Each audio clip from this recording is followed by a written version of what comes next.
episode 98 of the Talkin' Beard podcast. If you're watching on the YouTube, I'm in third place on Ballgame. Chad Chop looks like Moses. Coach Flikke looks like Abraham. And I look like James. Ryan Reynolds. Ryan Reynolds. Yep. Just a nice shadow going here. It's good to see your faces. You're wise. Beards bring me joy. So I want to thank you for being here with me every Tuesday. To all of our talking shoppers out there listening, we love you and we do this for you. We want to load up your tool pouches with some sunflower seeds, pine tar, and some wisdom for your kiddos out there. So Mr. Chad Chop is going to lead us off. He's got a major announcement. We're going to let you carry this episode, Chad Chopper, since we missed you last week. Has something happened in your world lately, brother? Man, yeah, there was an official announcement yesterday afternoon that I'm the new head coach at Ironwood Ridge High School, and I'm so excited. I've coached there in the past. It's such a special high school to me. It's where I first started coaching high school. So at East, gentlemen.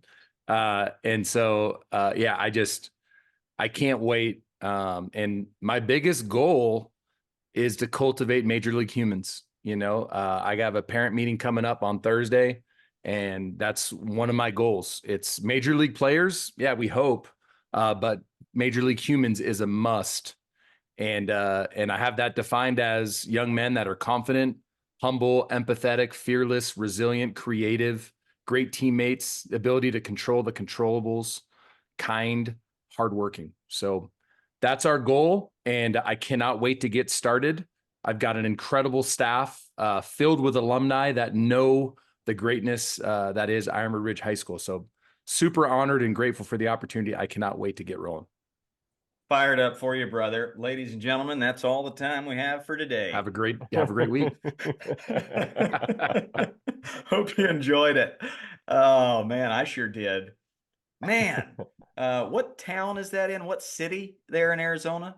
Oro Valley. That is the city of gold. Yeah, Oro Valley. It's beautiful. It's overlooks the Mount Lemmon over here, the Catalina foothills. It's beautiful. Yeah, it's man. I'm super lucky. They're bringing in a golden mountain of a coach. I tell you what. Yeah, I mean, Oro. Zorro to your Oro, coach. You are going to bring in an entire. You're going to bring an entire group of humans to a better place in their ability to experience life and joy. What a lottery ticket those kids gonna be hard. woke up with. Yeah, it's gonna be hard. That's the thing, man. It's gonna be tough, man. Greatness takes what it takes, right? We all know that. It's not going to be easy. There are going to be some hard days. But these boys, we're going to impact them in a positive way, and they're going to be ready to go out into society. If the good Lord wants them to continue on with baseball, they will be equipped for that. But if he's got other plans for them, they're going to be equipped to impact their community in a positive way. So equipped salute. Hold the tool pouch right here. Yeah. Equipped salute. I just had an idea. I was in the Charlotte area a few weeks ago, and we had about 13 kiddos on a travel ball team, very elite. The coach was a guy named Greg Olson. Some great content coming from that day down the pike. Keep your eyes open, head on the swivel. But at the end of it, we empowered each other. We had kids come up and say nice things about each other. So I think this is a healthy thing to do with players and with coaching staffs. Flick Money, what is this high school getting with this golden mountain of a coach, Chad Chop? What do you got for him? Chad Chop, you are, if there was the embodiment of a heart with arms with like serious biceps and shoulders and some powerful quads, that would be you. And for me, the heart cuts two ways. That's that deep compassion and love for humanity, but it's also the kind of like uphill heart, that grinder mentality, that hard work, commitment, and motivation, even the toughest of times. I can't imagine, like, I wish I could go back and play high school ball with with that Oro Valley squad, and be on your team, brother. What a gem. What a Thanks, lucky group buddy. of humans. Makes me feel good. Yeah.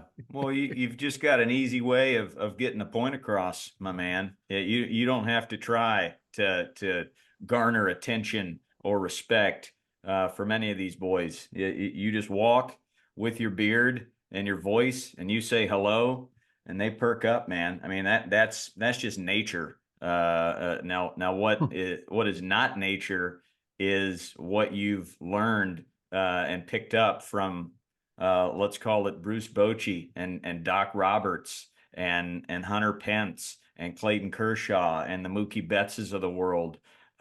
You garnered their respect because you created this culture. You created a culture of next man up, turn the page.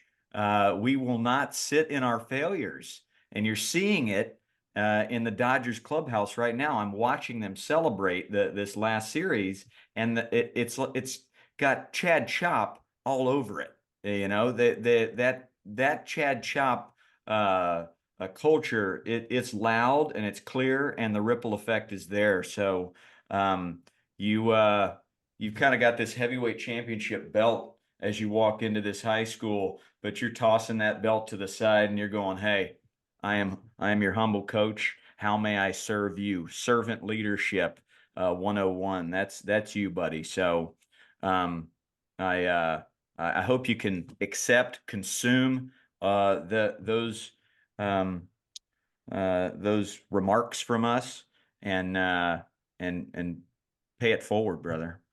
I can say, first of all, thank you. I think my resume gets your foot in the door, but how I treat these boys and the standard that we set and the impact that we have will be the legacy that's made. So I had the chance to do it at Pushridge. It was amazing. A lot of those boys reached out to me, and they're super excited for this group of kids that they're going to get someone that's going to love them and care about them. And love's not always easy. You know, that's the thing.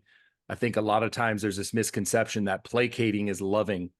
There's going to be times when I'm stern, you know, but that's also out of love. So I can't wait. Yeah, I've learned a ton from a ton of amazing people. It's really fun watching the Dodgers right now and just seeing that mentality of being in the moment. Like it was backs against the wall, and there was no panic. There were no runs allowed for 33 straight innings, and it was pretty spectacular. And I fully expect the Dodgers to win the World Series, and it's pretty cool. It's pretty cool. Texted Kike, texted Blake Trinan, texted Doc. Yeah, it's spectacular. I felt like whoever came out of that series between the Dodgers and the Padres was going to win the World Series. I'm biased, obviously a West Coast guy, but I feel like those were the two best teams, and it's a shame that they didn't get to play in a 7-game series. But blown away with the response the Dodgers had, man. You imagine the weight in that room of just the past failures, and then here we go again mentality. And enough guys in the room said, no way. We're going to compete. We're going to send this thing back to LA. And then all the pressure flips.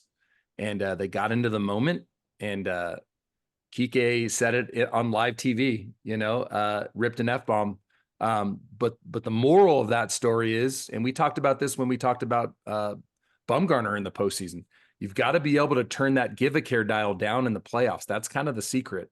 And if you can just be in the moment, be present, and not try to do too much. And I mean, the Dodgers did it. So now that, I mean, don't get me wrong, Mets are going to be tough, and the Yankees or the Guardians are going to be tough, but I fully expect them to carry that wave through to a title. Yeah. I feel like they did it for Doc, you know. Yeah, me too. As managers are the first to go. If you lose 3 straight LDSs to lower ranked teams, I think he even spoke of it like that was in the back of my mind. It could have happened, and the boys are like, "Nah, we're doing this one for Doc." No. You know?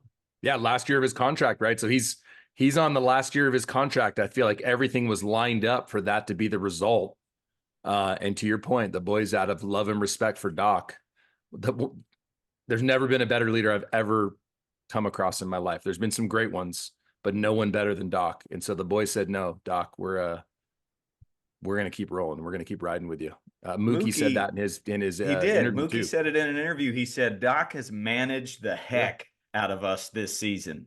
What does that mean, Chop? What did Mookie mean by he has managed the heck out of us from game 1 to 160, whatever they're at, 172? He's genuine, man. It is that servant leadership. He'll call you into his office and say, hey, how you doing? How's your family doing? Are you okay? He'll remind you of who you are. He embodies a leader, and it's easy to lead when things are going good, right? That's when it's, but when it gets hard is when you have to have relationships built. And Doc's, there's no one better than him. So it's organic with him. He can call anyone in his office and it wouldn't be weird. And you can't say that for every coach or every leader that we've ever come across, but with Doc, it's genuine, and you're the center of his universe when you're around him. So when you know someone cares that much, it matters, dude. So, yeah, I get emotional thinking about how good of a leader he is, man. If we could all be half the leader that he is, dude, it's really powerful. He's different. So when times do get tough, and I've heard Doc hold guys accountable. I've heard him in a hitters meeting call everyone up and be like, dude, it's not good enough, boys. This isn't good enough. We're being selfish. We're not playing for each other. This isn't good enough. You got to be better. And he'll call guys out. But guess what? He has so much relational equity built that he has earned the right to call people out, not just with his resume, but more importantly, the relationships that he's cultivated, that nobody takes offense. And when he leaves the room and the rest of us are in there, there isn't one guy like, F that guy. It's like, yeah, dude, hey, we got to be better, dude. If Doc's coming down here to say that, we've got to be better. Let's go as a group. There's nobody better. And their voices do run their course, right? You saw that with Sosha in Anaheim. Like, it was time for a change and the boys needed a new voice. So as this was happening, it was like, well, shoot, man, Doc's going to land on his feet. He'll get another job and he'll carry a team to a World Series title, period. But I love that the boys said, no, dude, no way. You're our manager. You're our guy. And they're saying it publicly and they're showing it, more importantly, on the field. So really, really special. I love it. I love it for Doc. I love it for the boys. I love it for LA. Yeah, really cool. Shout out to, from a historical perspective, Tommy Lasorda was different in his era. The last, Dodgers World Series victory, Lasorda was a lover of humanity. You know, his ability, he communicated love to the Fernando Valenzuelas, Pedro Guerreros, Kirk Gibsons, bringing all these different people together. He'd break bread with guys, big Italian, big meals, feed people, bring them to the table. Let's learn about the humans. Let's love them up. So that when he went after someone, when he had to get into someone's backside and hold them accountable, everyone received it from that position of a loving, paternal figure. And I think that's a really special ability. So shout out to a little throwback time that Doc Roberts is bringing back around, and probably with some other magic of his own that Tommy could only dream of. May he rest in peace. Tommy, man. Tommy was a fixture my first 2 years in LA before he passed. And I mean, an absolute legend. I remember one time sitting down to a table with Tommy, and I forget what I had on my plate. Irrelevant. I think it might've been oatmeal, actually. And I sat down to ask Tommy if he would do a video for us. Me and Mookie were doing it was a TikTok challenge, $2,000 prize. And I felt like if we had Tommy at the end of our video, it would put it over the top. I wasn't wrong. We got that at the end of the video and we won the challenge. But that's fast forwarded, but let's go back to this moment. I go, hey, Tommy, I was talking with Honey and he said you would do a video for us. And this is what we need you to say. And he looks at me and he goes, I'm not doing it. I'm like, well, I mean, he goes, no, that'll get out and I can't have that getting out public. I'm like, well, Honey said, like, Honey's going to talk. He's like, I'm not doing it, Chop. I'm like, okay, fair enough, Tommy. And then I said, get up and go away. He goes, leave the oatmeal. And he took my oatmeal. What a legend. I loved it. He stole my oatmeal. I left the oatmeal like a mob boss. Leave the oatmeal. Legend. Oh, man. He did the video. I'll have to show it to you guys off air. It has some colored language in it. But like I said, we won the challenge. It was worth the bowl of oatmeal. His book is behind me. It's a sweet read. And one quote that stood out is happy cows make better milk. Right. Happy cows, man. Make them happy. They'll give you a few more doubles and triples in the big moment. Friends of the pod, Kike, big hits, Mr. Playoff, Mookie Betts coming up big. He's got Shohei's back there in the order. Blake Trinan has been given the closer role, and he's got the eye of a tiger, man. You feel pretty safe with that sweeper coming in. So we've had all these guys on the pod. Feels pretty cool. Feels like home. So Mets are going to be tough. Mets are amazing and magical. I will be at game 1 and 2 of the World Series doing some MLB play ball events.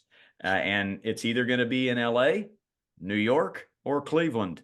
We are not sure where yet, but Yankees came out on top last night. They've got better starting pitching. I'd say the Guardians have a better bullpen.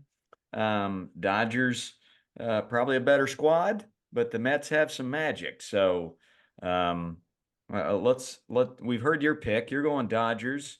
Flick money. You got a World Series pick, and then I'll go, and then we'll get into some questions from our listeners. I'm going for my heart. I'm not going for my head.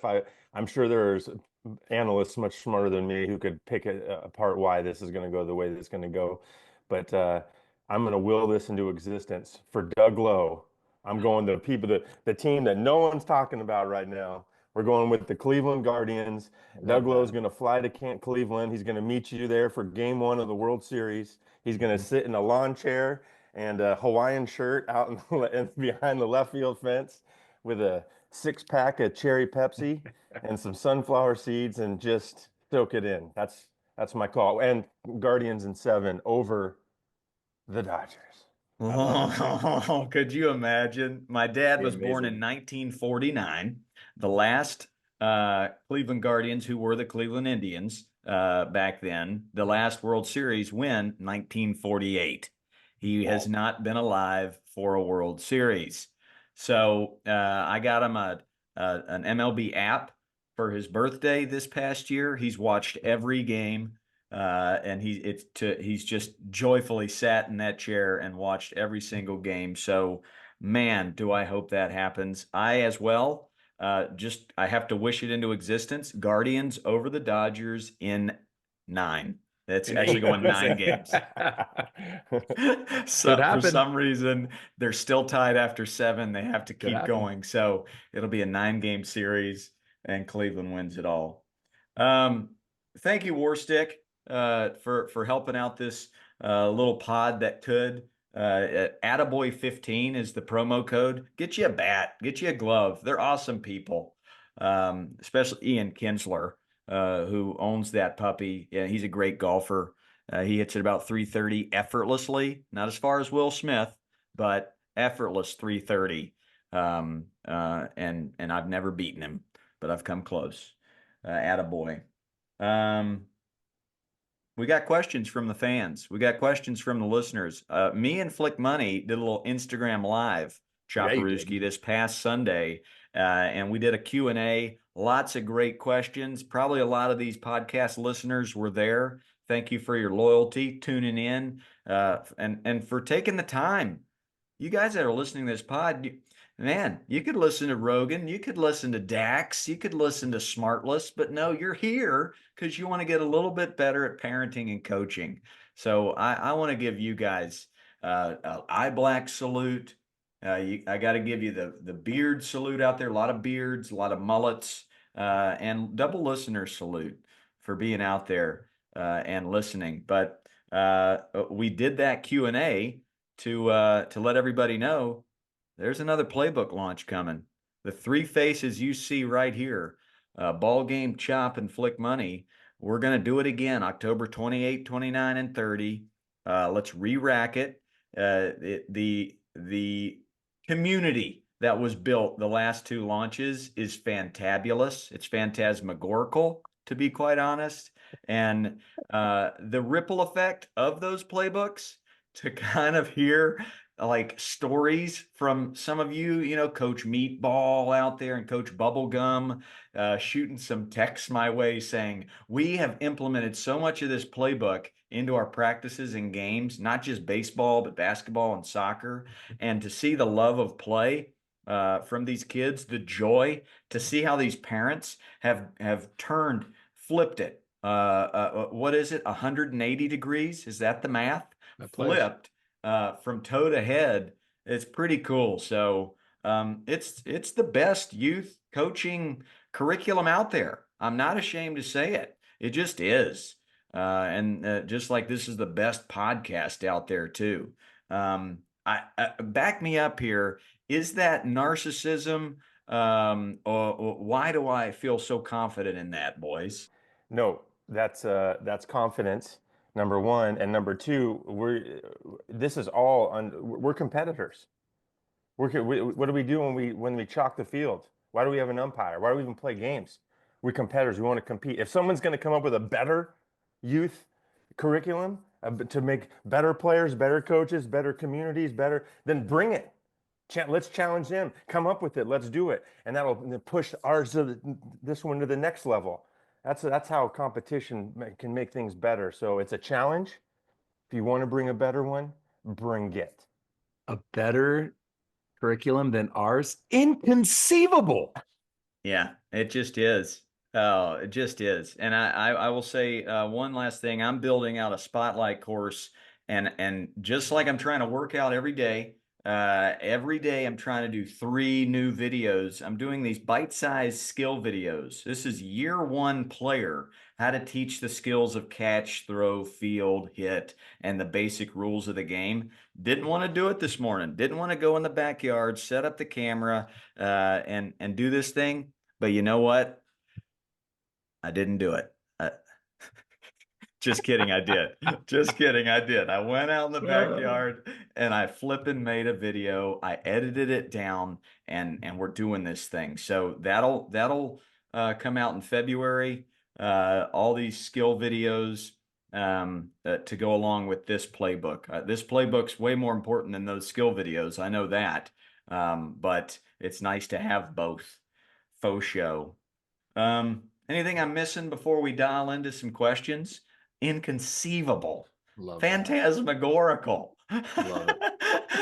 If you're watching on the YouTube, Flick Money could not control himself with that word. I have looked that word up, and I think it's like double fantastic. Like if something is sublime and fantastic, then it's phantasmagorical. Could be wrong. Could have been a dream. Circle gets a square. I'll allow it. When I hear phantasm, I think that's a PH word. I think it has something to do with like ghosts and apparitions. Now that could fold in like it's so incredible as to have materialized from nothing. Perhaps that's where it comes from.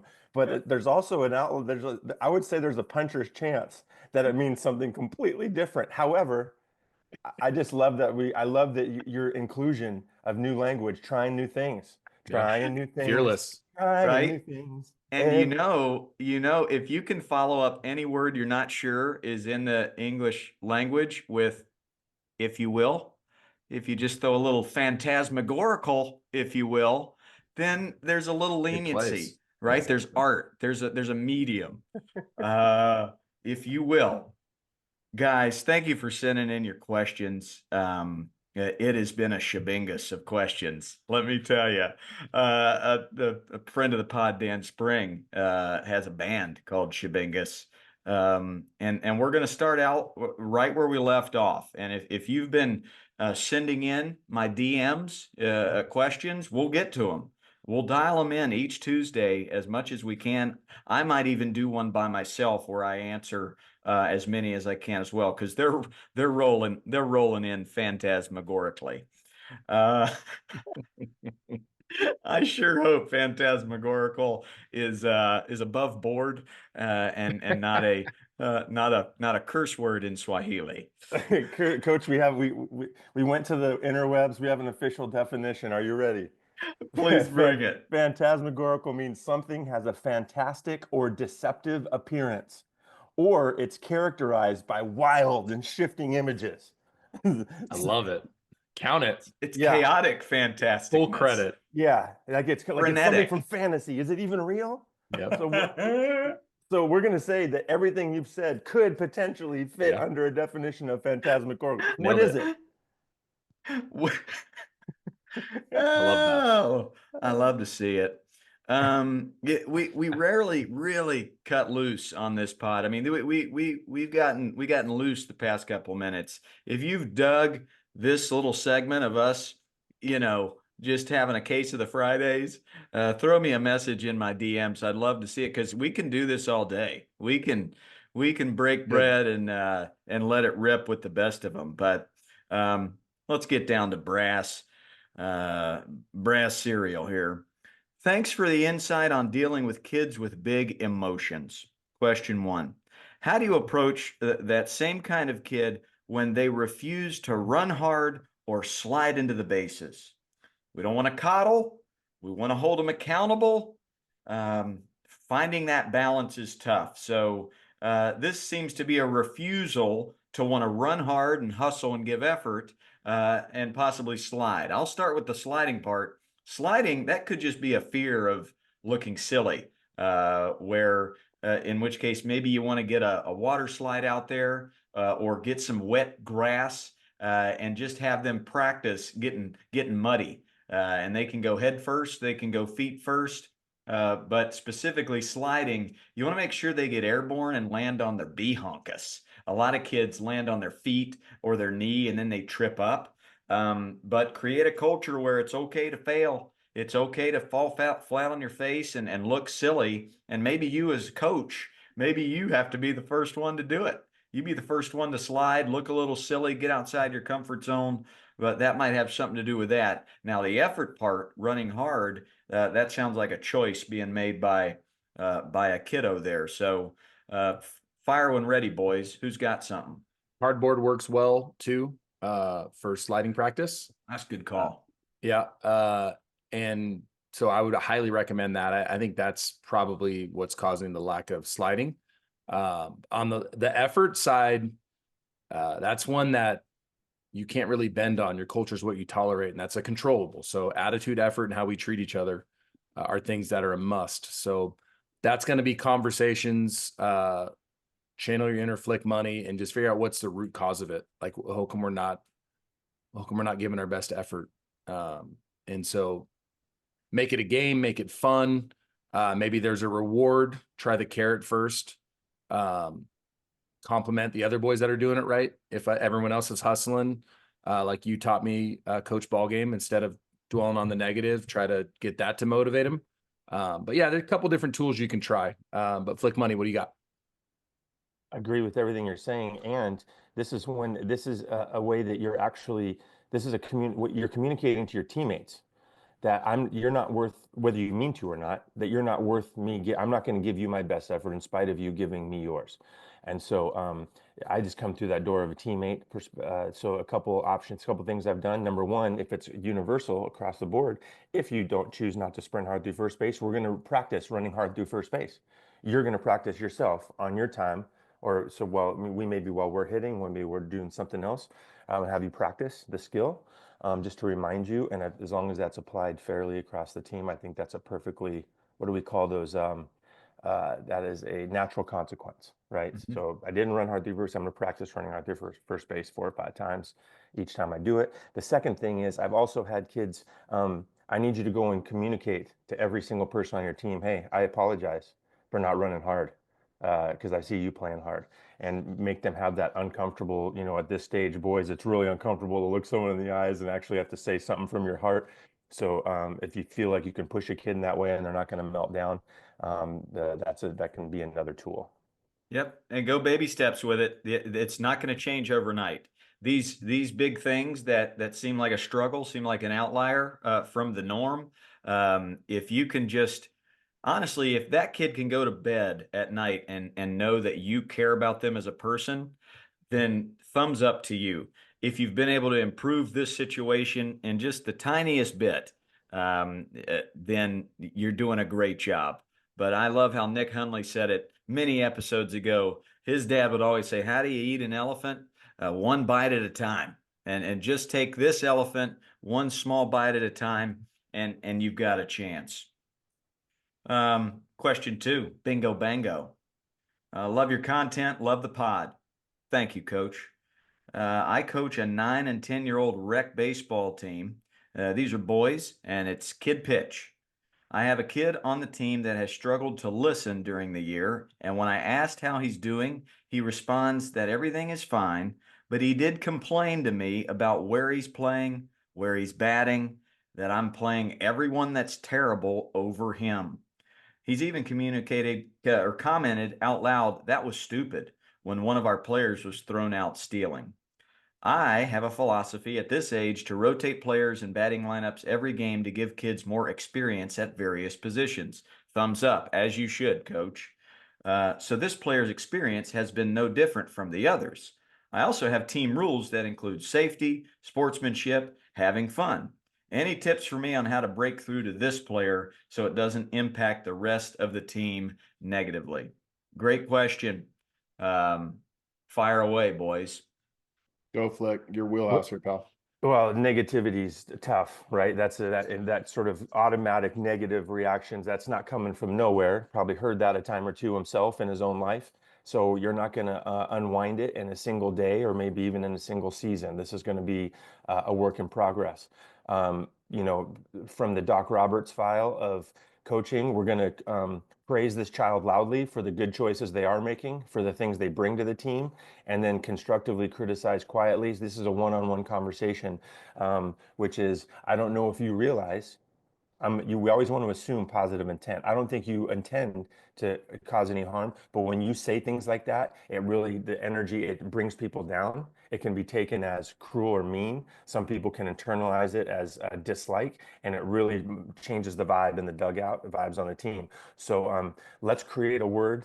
Let's come up with a word together that I can say to you as a reminder. If something like that flies out, what would be a comfortable word for you? A word that you like, a word, maybe it's your favorite Marvel character, and I can just say, you drop that's stupid, and I can drop a Wolverine, and you can be like, oh, it's just our way of communicating. Hey, let's do better. Pick yourself up a notch. So that would be my first tool. What do you got, guys? What do you think? Yeah, well, yeah. Go ahead, Chop.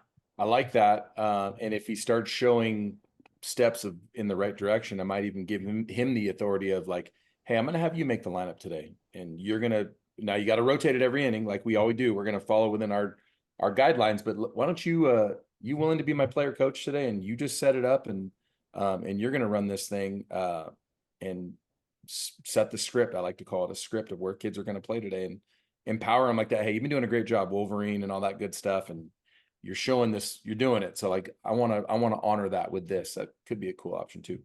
Yeah, there's a micro and a macro. That could be a micro right there. But the macro is what's the reason behind this? What's underneath all of this negativity, right? What kind of trauma has happened to this kid? How's home? How's school? How's the life? Be the Dusty Baker savant of the person first, and then that might lead you to go, you know what? This kid needs to be empowered. This kid needs to be my helper today. He needs a leadership role. That don't mistake that for coddling or just giving this kid whatever he wants, because then the rest of the team's going to go, well, that's not fair. Like we're working hard, we're being positive, we're doing all the right things, and he's getting this. No, there should be some accountability there. Coach Flikke is building a curriculum called Both And, where a lot of things are both and. It's not an either or. It's not a win or participation trophy. This doesn't have to be an either or thing. It can be a both and. So hold them accountable, have a conversation with them, and let them know this is not how we roll. But I see leadership within you, and I want you to be my helper today. I really like that one. I'd never thought of that till Flick Money brought that up earlier in the season of these pods. So yeah, negativity is a weird one. Either of you have something to button up this one? No, it's oftentimes the negativity comes because they've internalized that negative voice, right? So that's probably coming from somewhere in their life. Usually the antidote for that is the opposite of what we want to do. Oftentimes we want to fight fire with fire. We go negative, be negative. And I would highly recommend not doing that. It's not going to be effective. The normal brain learns well at 5 positives for 1 negative, and a child at that level might need more than that. Might mean even more than the 5-to-1 ratio. Be careful though, because these are the kinds of kids often that will sniff out if it's just platitudinal, just kind of throwaway compliments. Don't do it. Make sure it's very specific, targeted. I see you doing this thing really well, and that you're praising loudly with that type of a child. Well said. Moving forward. Good morning, sir. I have a 7-year-old and I need help. He has an intense fear of getting hit with the ball, both while hitting and playing simple catch. He's been having full meltdowns lately, with me just playing catch with him. He was getting better, and then it regressed. I was using tennis balls and T-balls and squishy balls, and I bought him a softball mask, and slowly went to regular throwing with a hard ball. I'll stop right there and say, good. That's 101 right there. Change up the ball, kind of work back to protecting one's face, chest protector, and different softer balls. For those of you that are struggling with this, that's a great place to start. Back to the question, he got confident and pretty good. Then he got popped in the top of the head playing catch and has regressed again, but it's worse than before. I told him to shake it off, push through like a warrior, but the past pain is giving him PTSD now. To me, you're the Jedi Master of dealing with this, and I'm very new to coaching, especially my own kid. Need help. Well, I'll start here. This is the most common message I get. Hundreds and hundreds and hundreds of this right here. So you're not alone. And it got to the point where I had to build a curriculum. So I have a curriculum coming out, building it with Coach Queso, and that'll be in probably February, maybe even earlier, maybe January, where we'll have a webinar with slides. It'll have the macro of how to look at it from a zoomed out perspective, and then practical things. But I have to look at this as an opportunity. When the kid is afraid of getting hit, very common, extremely common. If a kid doesn't go through this fear at some point, then they're in the minority, especially when kid pitch begins. That's when kids don't know how to throw strikes, so kids are getting hit by the pitch, and they're like, man, this is no fun. My daughter got hit 2 times just this past Sunday in her softball game. Everybody's getting hit because we haven't fine-tuned the art of pitching. So if they can own up to it, if they can own up to the fact that they are afraid of this ball, then you can go places. Then you can move forward. But I want us to see the opportunity in this of kid might not make it to the show. Kid might not make it to college. Most kids don't. Most kids won't play this sport at a professional level or even in college. But this opportunity to learn this life lesson of overcoming fear, that's super valuable. Now it's a little bit touchy as the dad, because sometimes they don't want to listen to dad.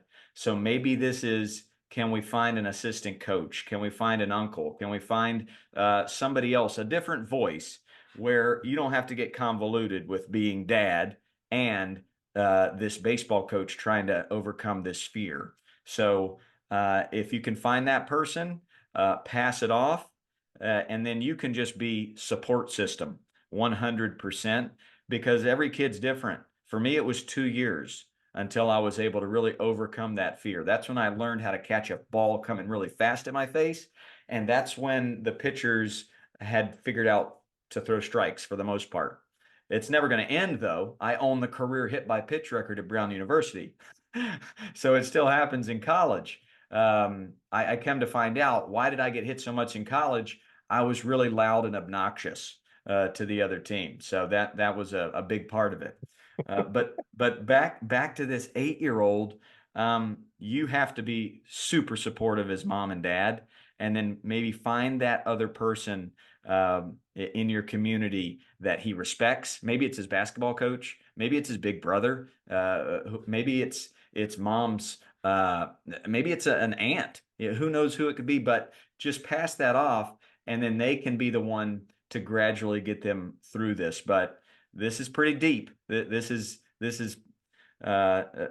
pain, then trying to get over it, then PTSD happening again. So,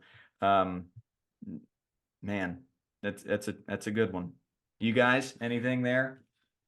Relate to it too. I had this conversation with one of my 9-year-olds at practice a couple days ago.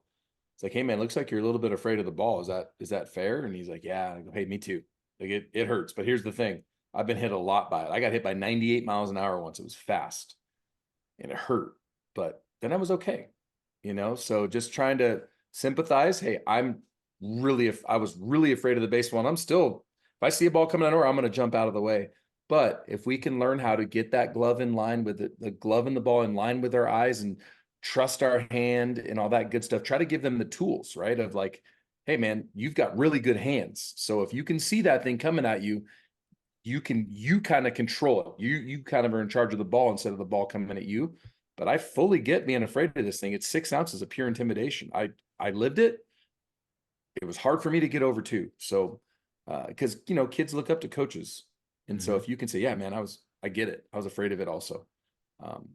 That's something that helped. I know Flicky's got something that just made me think. Toss some football with him. Play some basketball with him, because especially of the fear of catching it, all these different types of balls, a volleyball, tennis, whatever it might be, but play different sports with them where it's a ball coming at them and they have to catch it. That can be a nice segue into getting back into catching a ball with a glove.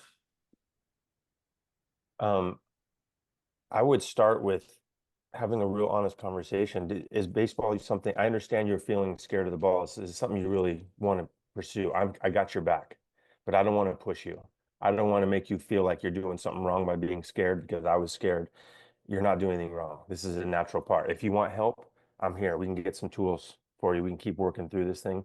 But unfortunately, in this regard, we've created a society where kids are safer and safer and safer. They aren't dealing with this hurts and pains, basic hurts and pains, as much as we did in the past. We would go to the park and I would just get the tar beat out of me by older kids because I was annoying, or because we were playing roughhouse tag or jumping off things. I was getting hurt all the time. And so getting hit with the baseball it definitely hurt more. And I did have the fear of the baseball for a couple of years, but I feel like kids now do not have the advantage of all of the park owies and boo-boos and all of the backyard bang ups that we had. And so it's going to feel, in his mind, this feels like a mountain, where for me, it might have felt like a hill or a butte, And so just respecting where he's at. The other thing is, if he does love baseball, if he says, yeah, I would like to get through this, but right now it just is like, I'm a no-go. Check out what is out there as far as, is it possible to get like we call them schmelmets in baseball. It's the non-ear flap helmets, or an ear flap helmet with a face mask, and play catch with that thing on. Let them feel the safety of being totally protected around the face and head, and start trying to reconnect. And even he might have to feel uncomfortable on being on the field with it, but would you rather you have to ask him, pick your poison. You want to be embarrassed and teased a little bit, or would you rather feel safe in your head? Because you can have the safety feeling, but you're might have to take on a little bit of like, why are you wearing that? And so, but that would be an option I would lay out there too. Good. I'll end with this. For you, Dad, mentally, the quick fix ain't happening. So change the expectations if you think this is going to shift immediately. It's going to take a long time. If you push for a quick fix on this, it's going to be a lose-lose. They're going to lose that love of the baseball, and then they're going to lose the trust with you as dad. So try to be full-on supporter in that. And I'm glad we spent a little time with that question, because there's so many of that. Next one. My 9-year-old son has been playing travel ball for 3 years. I know that sounds crazy to many, but it formed out of COVID and has been a blessing. We're state ranked teams in major division. We play the game hard, and the kids do really well. Honestly, our son loves everything about the game, and it has been wonderful. Love that. Love that. Travel ball, it can be a great thing if you got the right coach and you got the right culture. He is our team's catcher during all important games because he does so well and is dependable. He's a stud behind the plate and is recognized by many. Problem is, he says he doesn't like playing catcher anymore. I'm sure this is because he gets beat up back there, as catchers do, and it's a tough position. Are we, parents and coaches, wrong for highly encouraging him to keep working back there? Or should we let him take a break from that position knowing it's not good for the team? He does get to play other positions as well, so it's not like he's always back there, but would love to hear your thoughts. It's a good one. Chaparewski, I'll start with you, brother. Yeah, you want to give them carrots where they get a break, but oftentimes kids, they'll have like a week or two where that's their emotion and their feeling, right? So you listen to them, especially at practice, like get them in other spots, get them in other positions in those games that maybe aren't as important. I don't know where are they from? Did they say where they're from? This Did question? not say no Some of city these- or state. Some of these hotter climates, right, where kids have to catch 3 and 4 games in a row and it's 110. You've got to give them those breaks, or maybe catch every other inning, even in a big game. But I have this experience with some of my kids where they were a great catcher, and then out of the blue, like, hey, I don't want to catch anymore. It's like, all right, well, let's take the workload down a lot. Are you willing to do it at all? You right? And a lot of times it's like, yeah, I'll do it a little bit. And then like a week goes by and they're like, hey, how come I'm not catching? I mean, you just told us a week ago you didn't want to do it, right? So it's like kids have swings of emotions and these feelings, even on high level teams. I wouldn't make a huge deal out of it, but I would absolutely listen and honor that. I think if you give him a little bit of a break, he's going to miss it. And if he doesn't miss it, then you got to listen to him. He's the kid, he's the player. But I would start with, hey man, let's give you breaks where we can and honor that. Are you still willing to do it a little bit, or in maybe just the championship game or something like that, and see if there's this happy medium, but don't overreact to something that a youngster says, is what I would say. Like money. I'm going to work on the carrot side of things. I don't think it's wrong to encourage this. There's some facts. You might have already told them this. It's the quickest way to the big leagues. You want to play Major League Baseball, be a great catcher. Fastest way to the big leagues, because so many great athletes don't catch. We often put the kid back there who isn't as athletic. So it's the fastest way to the big leagues, number one. Number two, the other carrot I would offer him, which is just a team-wide thing. My college coach used to give the catchers all kinds of really cool perks for being a catcher. Extra B, they got to hit first, extra BP swings. He would buy them occasionally. They'd have like a special meal, toughness salute just for the catchers. There's a toughness lunch on Thursday for anyone who caught this week. If you big up and honor the fact that it's hard, and give them some extra specials for that, then oftentimes you'll get more kids wanting to catch, including the kids that you really want to have catching. And so, but I also roll with Chop. I'm with them. And maybe a little break is okay. Give them a little perspective. It might be hard to lose a game or two watching the catching suffer behind home plate and watching them be in left field and be like, dang, I could have made that play. You know what I mean? So it might motivate them pretty quickly. So a couple options there. I love creating a two-way street too. Dig deep there, have a conversation with them and go, I hear you. I hear that this is wearing you down. I want to ask you why. What specific parts of it? Is it the heat? Is it the fastball? Is it the dirt balls? Is it chasing those wild pitches? What specifically is making you dislike this position? Because you're a great catcher, and pretty much everybody managing Major League Baseball right now, they used to be a catcher, right? You are the captain of the ship. So we are better when you're back there. But at the same time, we want to make sure your love of the game is there. So I would just ask questions and listen, really listen in. I think if you can build trust in that way, then that little week or two break might be enough for him to go, you know what? these coaches care about me. They heard me out. I'm ready to get back in there. But I think the heart is more important than your W that day. Always make sure that's the case. We've got a 12U Little League coach here, and this is a bit of a repeat of a previous question, so we won't tap into it too much. It's very similar. I've had this one kid on my team. Everything is always someone else's fault. Strikeout, bad call. Grounded out last night and started complaining about a kid on deck. He's also rude to other kids. Anyone he views as a target, less talented than him, etc., he talks back and threatens to quit. Knows better than coaches, etc. He's gotten a reputation within the league. Any ideas?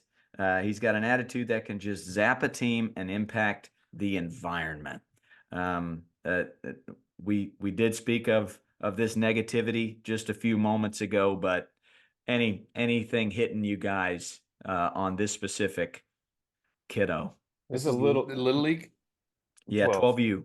Yeah. Go Flick money. Go ahead. I was just going to say this has a little different flavor. It is negative energy, so there's a macro common thread, but the blaming other people, and then the targeting kids and trying to put them down. This is a deep level of insecurity, and so again, this is going to be a marathon and not a sprint. So I would say you're going to have to develop a personal relationship, and that's going to take some time. It's not going to be easy. You're going to have some uncomfortable situations. Obviously, you already have where their energies permeates a game, but there has to be a way that you can develop a rapport so that he can communicate. You can communicate a felt sense of safety and love, that this is a safe place for you to fail. Okay, failure is part of baseball. It doesn't need to be someone else's fault. When we fail, we own it. But those conversations have to happen privately. You cannot do that in front of everybody. It's got to be a lot of love and praise publicly. And then, but once you've earned that love, once you get in there a little bit, then having a team meeting, sending this talking stick around and letting kids reflect to this player things they love about him. What do we love playing about you? What are you really good at? So they can hear that people actually care about him and have his back. And then, but also sometimes when you blow up like you do, here's the impact on me. And I just wish it were different because, I want our team to be better. That can be that's sort of like calculus. You're at long division right now. But that's a tool you can use down the road. Ultimately, this child believes that their worth is performance based. And when they don't perform well, that psychologically it's so damaging that they have to push that away by blaming someone else and putting the energy out. It's a coping mechanism. They're doing the best they can to survive that really painful experience. So they need to feel that the love and the positive regard is unconditional for them, and that's going to take time. Yeah, once I realized that this kid, their reactions to all of this is a survival cry for help, then I came from a better place. I used to fight that fire with fire, get angry, say that is not acceptable, and it would just combust. But when I take the step back, try to get into his shoes and realize, oh, he's just traumatized. He's incredibly insecure, and this is a cry for help. Every time he blames somebody else, that really helped me a lot as far as how to go about it, how to give a consequence, or how to get everybody behind him. But look for the small wins as well. That if you start looking at it like that with empathy, you'll start to see more small wins. And man, what an impact you could have as that coach when he already has this reputation throughout the whole league. You're the Mr. Miyagi, man. You're the guy. You're the one dude that helped. Chopper. Change the definition of what a win is or what a good at bat is, of like, hey dude, our goal today is to be encouraging and be a light, and we're going to think before we speak. And whatever happens on the field really doesn't matter. Can you uplift your teammates? Can you find positive things to say? Can you look for opportunities to encourage? And if we do that, dude, like that's a World Series championship. You just change the definition of win. To everyone's point here, it won't happen overnight. But if he starts looking for opportunities to encourage, hey, when something good comes to your mind, say it. And if something maybe like comes out where it's not going to help anyone, just think before you speak it. And if it's not going to uplift, then just don't say it. And we don't care what you do on the field. You get 4 hits, that's awesome. You could go 0 for 4. That's awesome too. We don't care. We care about you. And our love for you is detached from whatever happens in the game of play. But we also want to see you uplift others. And if we can do that, dude, man, we got action. So those are the ones that are the funnest to coach. If you can look through that lens of, guys, it's Little League baseball, right? It is what it is. It's a beautiful thing. But it's not this, let's not make it what it's not. This is about empowering kids to be better off the field. So I think that's a cool one to get an opportunity to coach. It'd be exciting for me to work with that youngster. There you go. Go get him out there, coach. We have, man, dozens more questions on this thread that we're gonna hit each week. A lot of them have common themes. So if we didn't get to your question this week, I'm sure it tied in macro at least to your specific question. But we'll get all the way to the bottom and keep bringing your questions our way. It definitely spurs good conversation. Before we close out today, Flick Money, you've got some spotlight courses that you're starting to cook up. You're starting to marinate. Tell the listeners out there, I'm sure they would all dive into this curriculum. What do you got down the way? You mentioned it, Coach. Thanks for teasing the both and culture, how to coach ferocious competitors who are, but also the both and players of high character, great teammates, joyful humans. How do we do both of those? That's one piece. Another one I'm working on, Coach, is around. I'm really interested in mental health and wellness as it relates to being a coach and young people.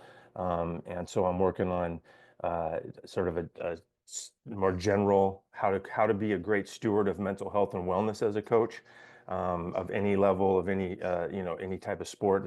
Not specific to baseball. And the third one, which is we just talked about, are really challenging personalities. How to deal with really specific challenging personalities that are kids, that are players, also parents, other adults, and some success strategies for those. So those are the 3 I got in the hopper, Coach, and I appreciate you bringing such a beautiful platform for these conversations. Man, oh man, I love it. I really, it's fuel for me. Chopper, anything on your end before we close up, Shopper? Happy to be back with you boys. Sorry I missed last week, but it feels right. Feels right to be back. So yeah, can't wait to do it again next week. Man, go Cubs, go.